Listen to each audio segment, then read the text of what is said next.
What's up, everyone, and welcome back to my channel. My name is Cheyenne Atkinson. I'm a plus-size personal trainer, group instructor, and online trainer, and I am here to bring you all the tips and tricks that my knowledge can possibly offer you.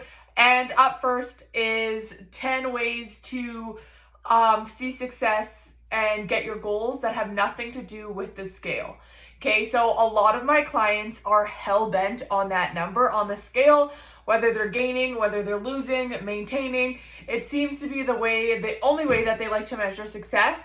And honestly, I hate it. There are a million different ways to figure out how you're feeling and if what you're doing is working or not working for you that have nothing to do with the scale, okay?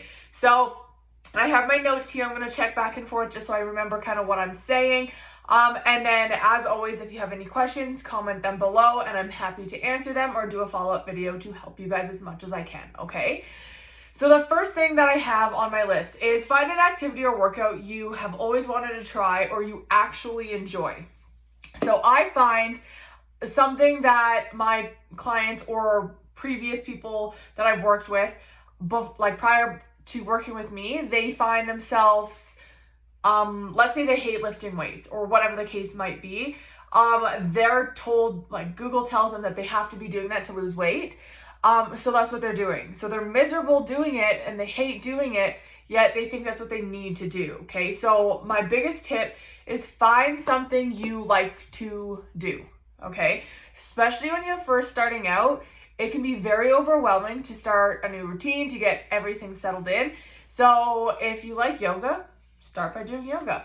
If you like Zumba, do some Zumba. Okay.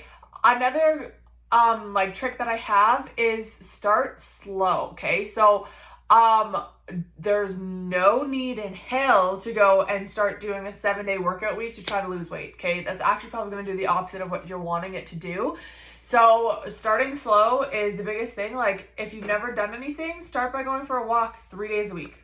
Okay, nothing big, just start movement, because if you go from 0 to 100, you're gonna cause problems, okay? The second tip I have, okay, so I kind of just touched base on this actually, is creating a routine, okay? So what I always do and what I always say to my clients is schedule your week. Every Sunday, schedule your entire week, your work, like your work planner, if you have to go grocery shopping, whatever it is, put everything in your calendar, okay? And I know that might seem extreme, but when you're first starting out, that can be the difference between a make and a break, because scheduling your workouts makes it so it's like a doctor's appointment. You look at it and you say it's non-negotiable, you have to get to that doctor's appointment. It's the same thing with your workout. It's non-negotiable, you have to do your workout, okay? So creating a routine is super, super important. It keeps you organized for the day and the week, and it keeps you on track for your goals, because you can always check in at the end of the day and say, did I hit everything on this list? Yay or nay, okay? Okay. So improvement in daily living. Okay. So this can be as simple as, if you're not currently working out, you need a nap after work, you're tired after playing with the kids for 2 minutes, or whatever that looks like to you, you're kind of lacking that energy. Working out, eating a more nutrient-dense food, like an 80-20, so 80% nutrient-dense, 20% foods you enjoy, you tend to start to feel better because you're feeling your body better, okay? So it's super important to really focus on energy, making sure you're getting enough sleep. So things like improvement that you can see is things that I just mentioned is maybe you no longer need that afternoon nap. Maybe you find yourself playing with your kids or your grandkids longer and not feeling so gassed. Maybe it's you can walk to the store now instead of having to drive to the store. So these are the things we almost take for granted and we don't realize we might be struggling with in our daily living. So by making those small changes and correcting those and being able to just feel better throughout the day and not so tired and lacking that energy, honestly impacts your day very highly. So those are some really big improvements that you need to start looking at instead of the scale. Okay, so how are you feeling? Everything like that. Okay, so the other thing is, so number 4 is hitting a performance goal. Okay. So this can look different for everyone. I put a couple examples here just so I could relate to a couple of you. So for example, I want to be able to do 10 push-ups. I want to be able to go for my first hike. I want to be able to walk 5 kilometers without being in pain. I want to be able to do a pull-up, okay? But remembering that these goals need to be realistic. If you can't do a single push-up right now, saying you want to do 10 push-ups in a month, it's not realistic, okay? I'm not saying it's impossible, but you need to prepare yourself for the longevity of working out. It's not a quick fix. You can't just sit there and make a change with the snap of your fingers, okay? When you're looking at serious weight loss goals, you need to start committing to at least 6 months to see sustainable weight loss, because I see this all the time. People will jump into a fad diet, lose a bunch of weight, and then honestly, they gain it back, if not more. And I don't want to be like, oh, I told you so, but it's because, yes, fad diets might work, like paleo, keto, whole food. All of these things might work, but you want to know what they all have in common? Calorie deficit. Okay? So you can literally eat foods you enjoy, nutrient-dense foods, and honestly, as long as you're in a calorie deficit, you're going to lose the weight if you have no medical problems to take into account, okay? So just remembering hitting that performance goal is huge. You might not have lost weight that entire month, but let's say you like to run and you ran 5 kilometers in 35 minutes. And at the end of the month, you ran 5 kilometers in 30 minutes. That's huge progress, and people need to start recognizing that as progress and being proud of themselves for hitting that. Okay? Number 5, you gain confidence, okay? So I love this one. This is probably my favorite one to hear my clients gain or hear them say, like, I've gained confidence. Or one of my clients just sent me a message actually earlier this morning saying, I bought a romper for the first time in my life. I love that. I love how you're starting to feel confident. I love how you start to feel better about yourself because you know you're working towards your goals and working towards your why. I find when clients start and like progress slowly the way I, as a trainer, get you to go, it's huge because people are allowed to go out and have wings with their friends and drinks with their friends. Because the way I focus as a personal trainer is, if you can't go out for drinks on the weekend with your friends, is it really sustainable? I'm not saying you should go out and party, but you definitely need to be able to enjoy yourself and enjoy the life you're living. If you're restricting yourself, saying no because you're afraid of what the menu items might look like and stuff like that, it's a lot easier to fall off the bandwagon than it is to stay on track and do it sustainably, okay? Okay. What is it? So you feel healthy. I wrote a couple examples here, and I do want to read them. So everyone knows fitness comes with a lot of health benefits, but a couple ones that I really like to focus on and keen in on, so you can start to recognize them and realize when the fitness is pertaining to you in this sense. So a couple of them are reducing cardiovascular disease, helping maintain bone density. This is a huge one. So if you lack vitamin D, if you're an elder client, lifting weights actually helps with bone density. So there's a bunch of cool tips and tricks to start feeling as you're working out, okay?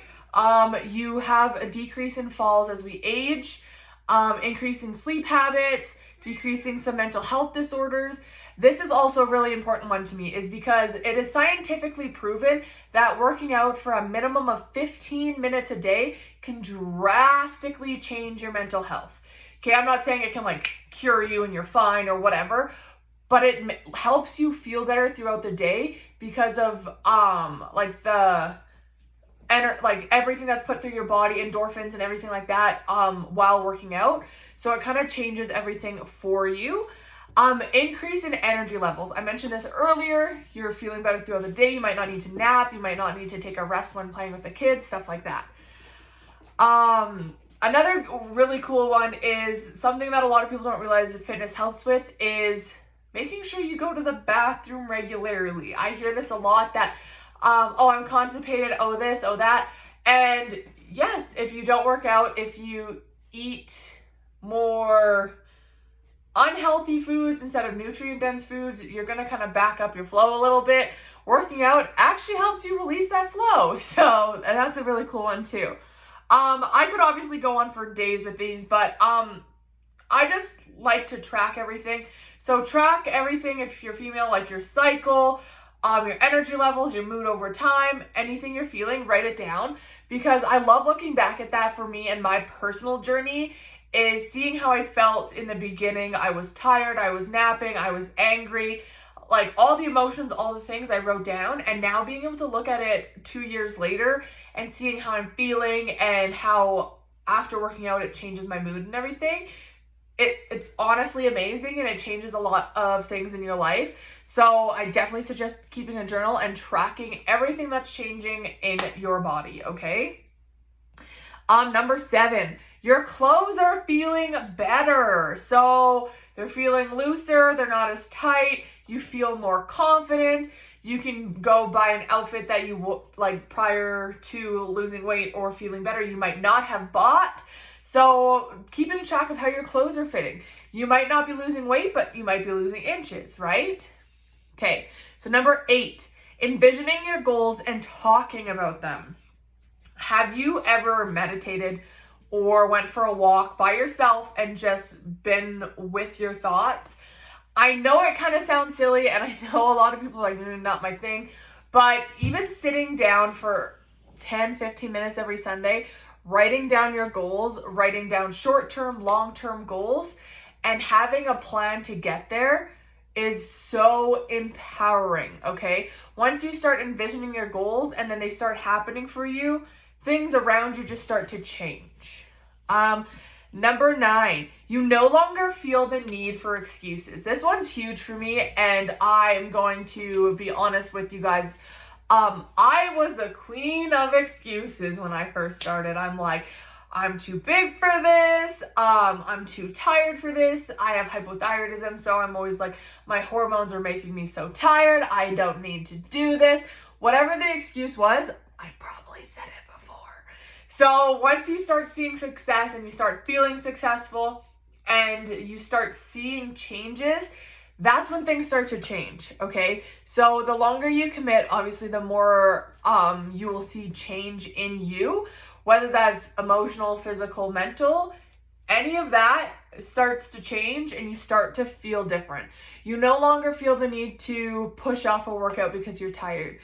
You no longer feel the need to eat out every single day because you know the health benefits of nutrient-dense foods.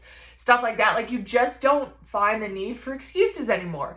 And that was one of the coolest parts of my personal journey, is just being able to be at peace and hit my goals, know my goals, and remember and always come back to your why. Once you have a why on your goals, it's honestly very hard to deter from that, okay? What is it? What else is on here? Okay, so I have a couple things on here, okay? Do you ever find yourself saying the same thing over and over again on why you can't do something? I feel like we're all guilty on this, but this is a cool thing to kind of put out there and have you do a self-check.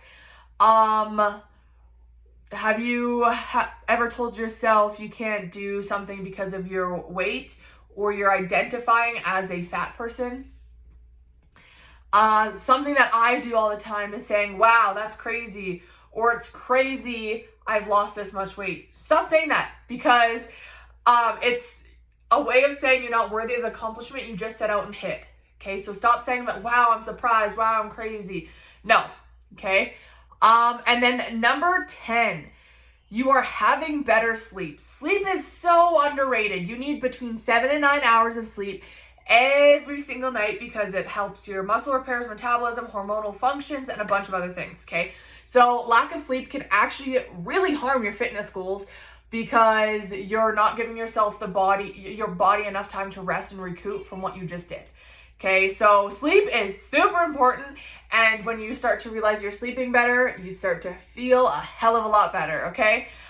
So that's number 10, and those are my 10 pointers for you. If you are watching this, hit replay and let me know